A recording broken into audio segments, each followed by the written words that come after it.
now 4 days since the protest that turned into mob violence in industrial parks around Vietnam, and really the picture of the extent of the damage is only just emerging. Behind me is one of the factories trashed during riots that have been blamed on anti-Chinese mobs in Vietnam. This has affected industrial parks and companies in several parts of the country and has escalated a maritime dispute between China and Vietnam over the Paracel Islands. Several businesses around Ho Chi Minh City in South Vietnam have been pretty comprehensively trashed. The worst was DDK, which is a supplier of bicycle parts to leading companies in Europe and elsewhere. And that had been completely torched.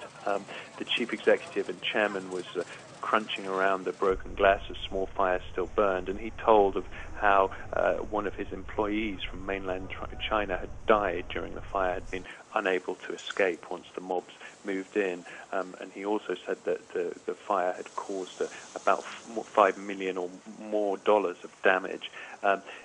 Other businesses were very nervous, very worried. Some said that they were thinking that there could be further trouble on Sunday when there might be more anti-Chinese protests around Vietnam.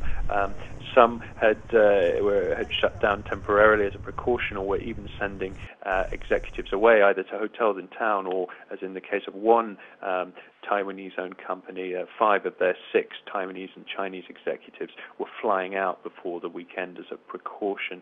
Taiwanese businesses have suffered particularly badly in this. One Taiwanese official told me that more than 100 of the 4,000 or so Taiwanese companies in Vietnam had been attacked. Several reasons have been floated why this might be. One is the similarity of Taiwanese and Chinese characters to those who aren't that familiar with the languages. Another is that many Taiwanese companies do have a lot of workers from China, and therefore that's a reason that they're targeted.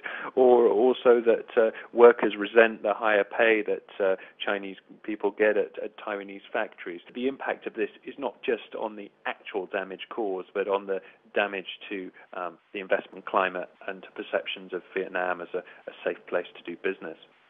The worry is this the end or not? Some business managers are already saying they're afraid that things could get worse, that Sunday could bring further anti-Chinese protests around the country, which the government doesn't mind, but that the result of this could be more riots, more mobs of the kind that have caused this destruction.